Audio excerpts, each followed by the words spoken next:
Geoff's Wonderland. And welcome once again, to Geoff Healy's Wonderland. I'm Geoff, and no matter where you're listening from, what you're listening on, what time it is, or whatever you're doing, thanks for joining me. This is, of course, episode 38, otherwise known as the 18th episode in Season 2. And as such, we're only a few episodes away from the end of this particular season, after which we'll take a break, get the cleaners in, rip out the carpets, nip out for a bite to eat, and recharge the batteries before getting stuck into Season 3. Anyway, for those of you who are new to the show, the Wonderland is basically the contents of my head. My somewhat bizarro theories, thoughts and observations on life, some of which you may have even had yourself, but were not game to tell anybody for fear that they would label you a nut job. Fortunately, I'm not afraid of that happening because there's no point in being concerned or worried about something that's already happened. So, let's get on with it. Now, being a person is, as we all know, a pretty mixed bag, and by now we all should be well aware that everyone has a part of their consciousness which tries, when they're young, to tell them that they are somehow the centre of all existence. And I think this goes for everyone. I suppose this is what you'd call the birth of individual consciousness, and nothing more. Well, I hope you know what I mean here, because sometimes I find this thought of mine a little bit hard to describe. Anyway, it's kind of like having a sneaking suspicion that the world is out there, completely separate to you, and you are somehow mysteriously looking at it thinking, ooh, it's just me looking at all this strange stuff, and I am the centre of everything. Or something like that. Anyway, look, I think I believed this up to a certain age and then realised that pretty much everybody feels this way at some point. Anyway, I'm going to talk about that a little bit later in the show because right now I've got me a theory and we need to stick that theory right where it fits. And of course, there's no more fitting place than theory time. Yo, you can't know what you can't know. I'm going to tell you what I think I know. And I know what I know. This is what I know. Theory time. And welcome to Theory Time. Today I want to share with you my contention that there are professions which seem deliberately designed to make the rest of us feel, somehow guilty and disproportionately sorry for the people who have these jobs. And so here are two examples of what I'm talking about. The first one is from my teenage years at a boarding school in Australia. Now, at that boarding school, we had what was known as the school sergeant. The school sergeant was basically responsible for making sure that the boarders, that is, the students who lived at the school, continued to follow school rules between the hours that classes finished and when they began again the following day. And over the weekends, obviously.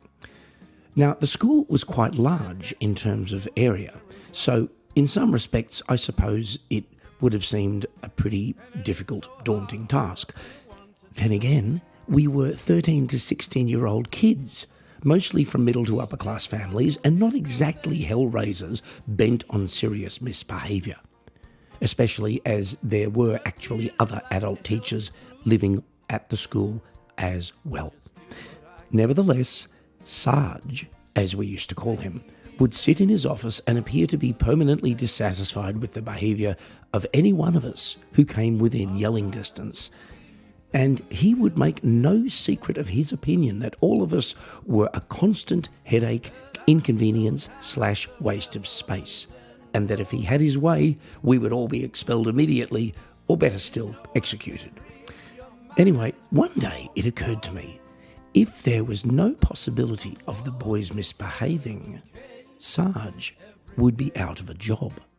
And so I began to think the whole equation and arrived at the conclusion that those who he actually felt the need to angrily discipline, to yell at, were in fact keeping him in employment and therefore doing him a huge favour particularly as he appeared to have no skills whatsoever other than an ability to sit there and seem really, really angry.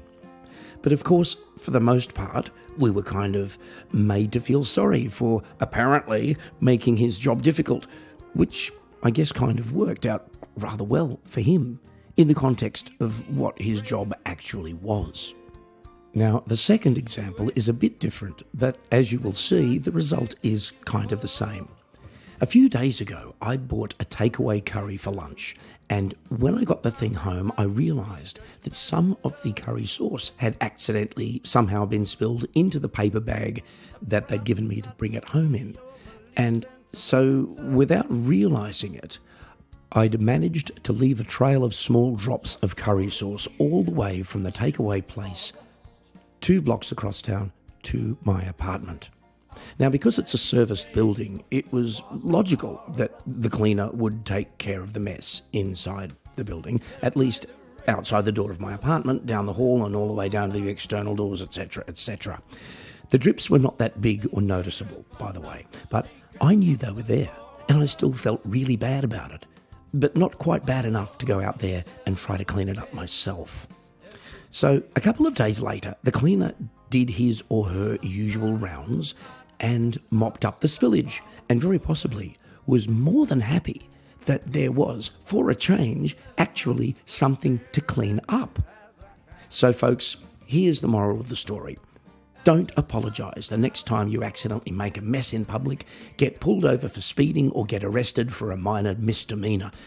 Instead, expect a big thank you, because you're protecting jobs and keeping families fed.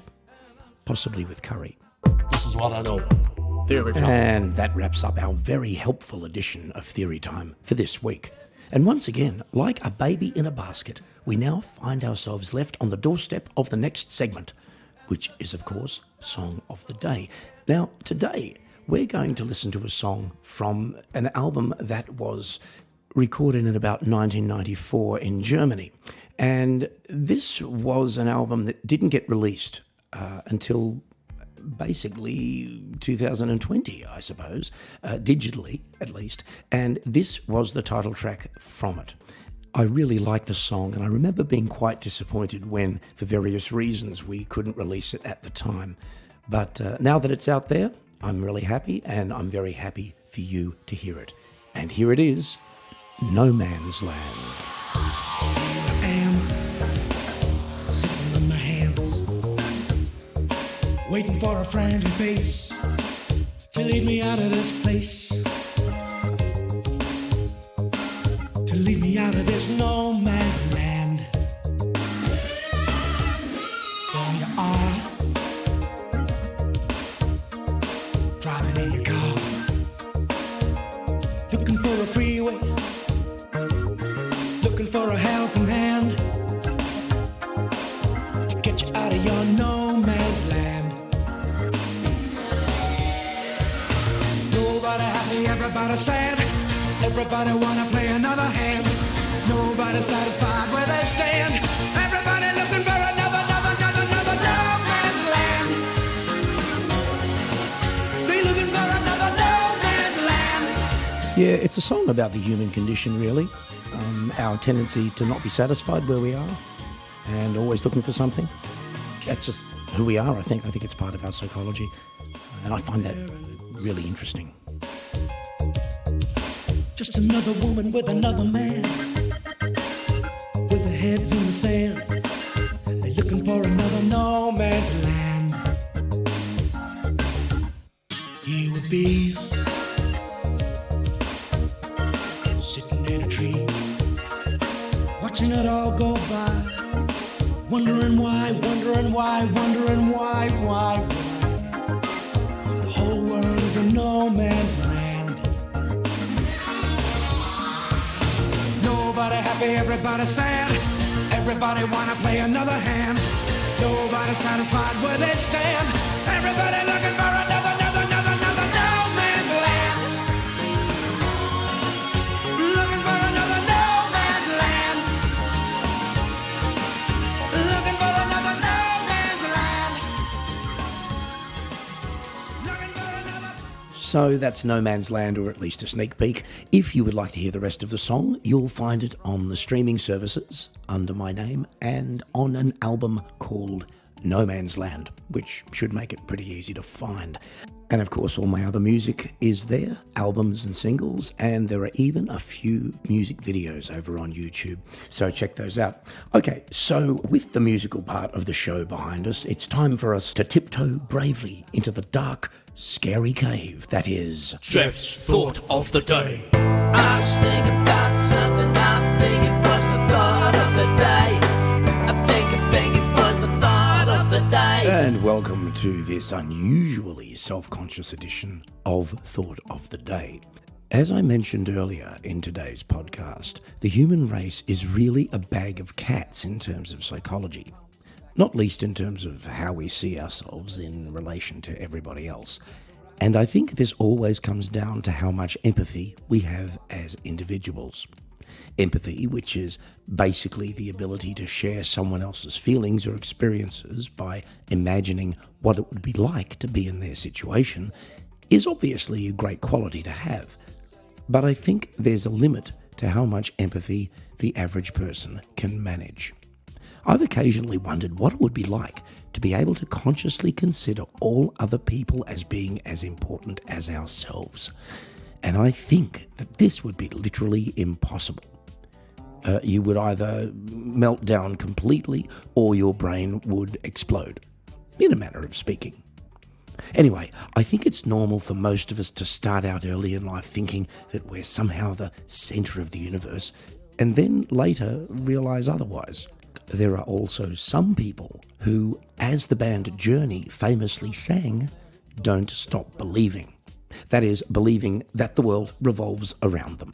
And those people are, of course, commonly known as narcissists, which I think is where we get the word nasty from.